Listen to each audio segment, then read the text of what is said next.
Good morning friends. आज हम देखेंगे विसर्ग संधि। पिछले वीडियो में हमने देखा था विसर्ग संधि के 3 नियम। अब उसके आगे देखते हैं। आइए देखते हैं विसर्ग संधि में स्वसंबंधी नियम।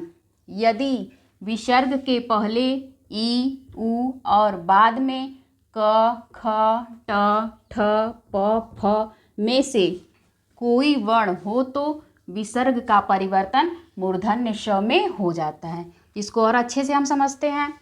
यदि विसर्ग के पहले ई या उ आए और बाद में विसर्ग के बाद क, ख, ट, ठ, प, फ आए तो उनका परिवर्तन, विसर्ग का परिवर्तन मूर्धन्य ष में हो जाता है। ठीक, अब इसको हम उदाहरण से समझेंगे।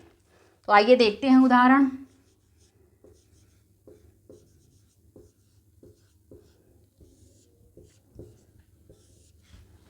जैसे नीह धन ठुर। ठीक, हमने लिखा नीह धन ठुर। अब इसको हम देखते हैं इसमें परिवर्तन कैसे होता है। यदि विसर्ग के पहले ई या उ आए तो यहाँ पे हरस्व ई आया हुआ है, हरस्व ई आया हुआ है। ठीक, और उसके बाद विसर्ग आया हुआ है और विसर्ग के बाद क, ख, ट, ठ, प, फ, ट, क, ख, ट, ठ, प, फ कोई भी व्यंजन वर्ण आए तो विसर्ग का परिवर्तन आधा श में हो जाता है। और इसको हम यहाँ पे देखते हैं, यहाँ पे ठ आया हुआ है। ठीक, तो हम इसको जोड़ के देखते हैं। जैसे नीह, नीह हमने लिख दिया। यहाँ पे विसर्ग का परिवर्तन आधा श में हो गया है, आधा श में आ लेते हैं और इसको यहाँ पे हम उतार देते हैं। तो ये जो नया शब्द बना ये बना निष्ठुर। अब आइए अगला उदाहरण हम देखते हैं। निह धन प्राण।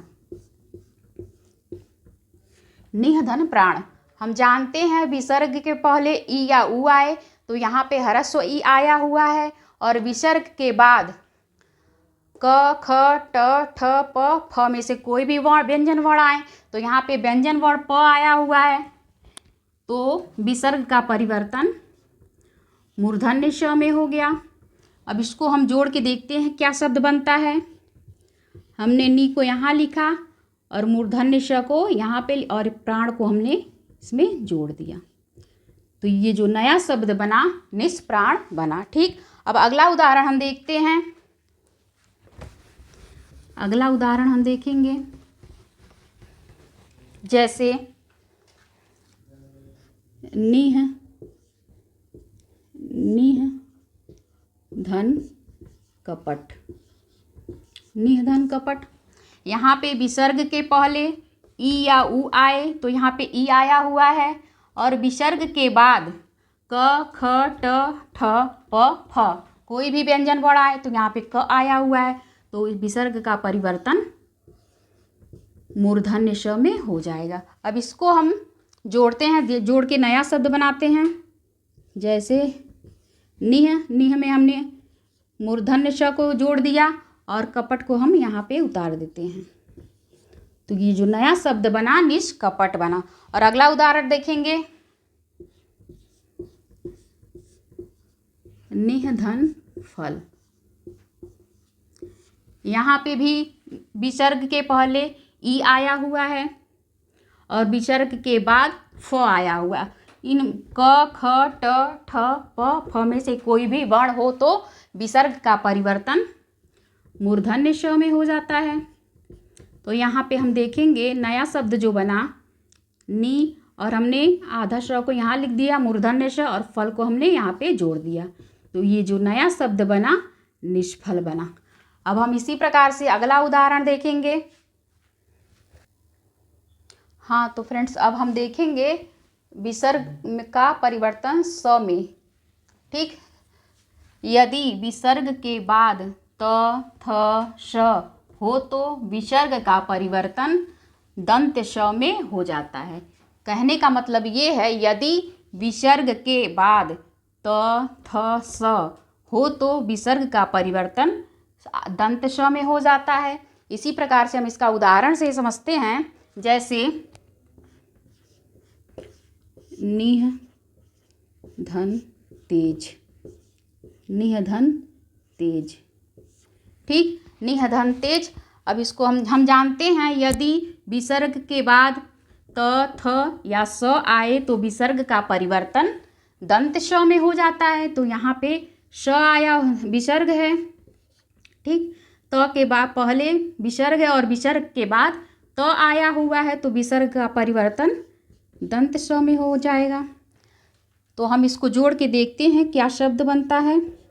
निह और हमने यहाँ पे लिख दिया दंत श को और तेज को हमने यहाँ पे उतार दिया, तो जो नया शब्द बना वो निस्तेज बना। अब इसका अगला उदाहरण देखेंगे हम। निह धन ताप, ठीक, हमने देखा निह धन संताप, ये संताप होगा, निह धन संताप, निह धन संताप। तो हम जानते हैं विसर्ग के बाद यदि त थ स आए तो विसर्ग का परिवर्तन स में हो जाता है, दंत श में होता है। तो यहाँ पे विसर्ग के बाद दंत श आया हुआ है तो विसर्ग का परिवर्तन स में हो जाएगा, दंत श में हो जाएगा। तो हम जोड़ करके देखते हैं क्या नया शब्द बनता है।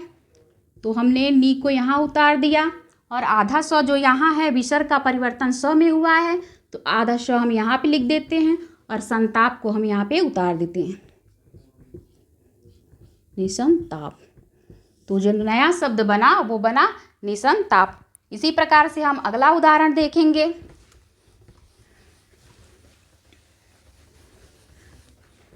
नमः धन, नमः धन ते, नमः धन ते हुआ तो विसर्ग के बाद यदि त थ स आए तो विसर्ग का परिवर्तन स में हो जाता है। तो यहाँ पे विसर्ग आया हुआ है, विसर्ग के बाद त आया हुआ है तो विसर्ग का परिवर्तन दंत श में हो गया, ठीक। अब हम यहाँ पे देखेंगे नमः, नम और श लिख देते हैं यहाँ पे, नमस्ते, ते को हम यहाँ पे जोड़ देते हैं तो नया शब्द जो बना ये नमस्ते बना, ठीक। उसी प्रकार से हम अगला उदाहरण देखेंगे। दुहधन साहस,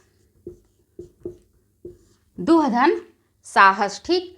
अब हम जानते हैं विसर्ग के बाद त थ या स आए तो विसर्ग का परिवर्तन दंत श में हो जाता है। तो यहाँ पे विसर्ग के बाद स आया हुआ है तो विसर्ग का परिवर्तन दंत श में हो जाएगा, ठीक। अब इसको हम जोड़ते हैं तो देखते हैं विसर्ग संधि में कौन सा ये शब्द बनेगा। दु और ये स जो हुआ है यहाँ विसर्ग में का परिवर्तन स में हुआ है तो स को हम यहाँ पे लिख देते हैं। ये आधा स है क्योंकि इसमें स्वर निकला हुआ है, ठीक। तो आधा स हुआ और साहस को हम यहाँ पे लिख देते हैं, दुस्साहस। तो ये जो नया शब्द बना वो बना दुस्साहस। इसी प्रकार से हम अगला उदाहरण अगला नियम देखेंगे। हाँ तो फ्रेंड्स अब हम देखेंगे विसर्ग का लोप हो जाना, विसर्ग संधि में विसर्ग का लोप हो जाना। तो आइए हम इसकी परिभाषा देखते हैं। यदि विसर्ग के बाद र हो तो विसर्ग लुप्त हो जाता है और उसके पहले का स्वर दीर्घ में बदल जाता है या हो जाता है, ठीक। कहने का मतलब ये है यदि विसर्ग के पहले विसर्ग के बाद र हो और यदि विसर्ग के बाद र हो तो विसर्ग लुप्त हो जाता है। तो ये विसर्ग र के पहले विसर्ग है ये लुप्त हो जाएगा और उसके बाद ह्रस्व स्वर जो होता है वो दीर्घ में बदल जाएगा। विसर्ग के पहले जो ह्रस्व स्वर होता है उसका परिवर्तन दीर्घ स्वर में हो जाता है और विसर्ग का लोप हो जाता है। आइए हम इसको उदाहरण से समझते हैं। जैसे निह निह धन रव, निह धन रव। ठीक, निह धन रव। हम जानते हैं यदि विसर्ग के बाद र आए तो यहाँ पे विसर्ग के बाद र आया हुआ है तो विसर्ग लुप्त हो जाता है, विसर्ग लुप्त हो जाता है। यदि विसर्ग के बाद र आता है तो र विसर्ग लुप्त हो जाता है और उसके बाद पहले का स्वर दीर्घ हो जाता है। तो विसर्ग के पहले ह्रस्व स्वर है तो ये ह्रस्व स्वर लुप्त हो करके इसका परिवर्तन, इस स्वर का परिवर्तन दीर्घ स्वर में हो जाएगा। तो यहाँ पे लुप्त हो जाएगा, विसर्ग लुप्त हो जाएगा। तो यहाँ पे हम देखेंगे ये दीर्घ हो गया और र को हम यहाँ पे लिख देंगे। तो ये नया शब्द बना नीरव। और यहाँ र के पहले विसर्ग आया हुआ है तो विसर्ग लुप्त हो गया और ह्रस्व ई दीर्घ ई में बदल गया। उसी प्रकार से हम अगला उदाहरण देखेंगे। निह धन रोग, निह धन रोग। हम जानते हैं यदि विसर्ग के बाद र हो तो विसर्ग का लुप्त हो जाना और उसके बाद उसके पहले का स्वर दीर्घ में बदल जाना।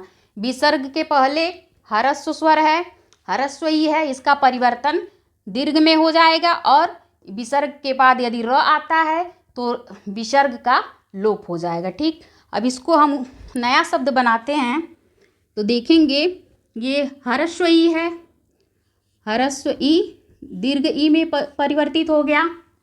र आया, विसर्ग के बाद र आया तो विसर्ग का लोप हो गया। तो और रोग को हम यहाँ पे उतार देंगे तो ये नया शब्द जो बना निरोग बना।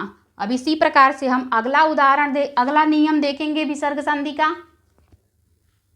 हाँ तो फ्रेंड्स अब हम देखेंगे विसर्ग संधि का अंतिम नियम। तो आइए देखते हैं। यदि नमः एवं पुरः में विसर्ग का लोप हो जाना, जैसे यदि नमः एवं पुरः में विसर्ग का मेल क या प से हो तो विसर्ग का परिवर्तन दंत श में हो जाता है। कहने का मतलब ये है यदि नमः एवं पुरः में विसर्ग का मेल यदि क या प से हो तो विसर्ग का परिवर्तन दंत श में हो जाता है। आइए उदाहरण से हम देखेंगे, जैसे नमः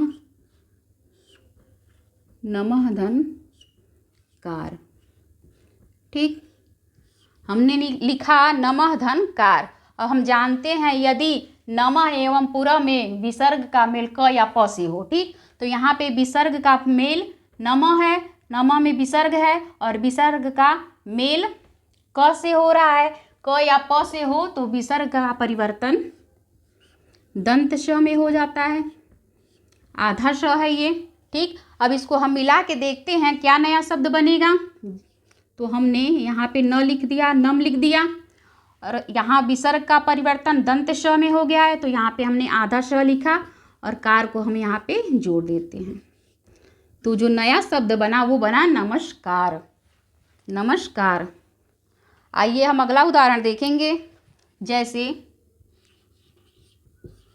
पुरः धन कार, पुरः धन कार।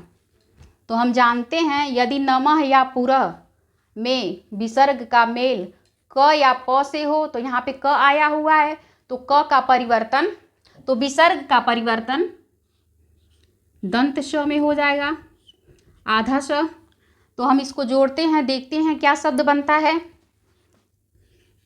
पूर्व को हमने यहाँ पे लिख दिया, विसर्ग का परिवर्तन स में हो गया, आधा स। यहाँ पे हमने आधा स लिख दिया और कार को हम यहाँ पे जोड़ देते हैं। तो ये नया शब्द जो बना ये पुरस्कार बना। तो हमने आज पढ़ा विसर्ग संधि, यहीं पे समाप्त होता है। तब तक के लिए धन्यवाद।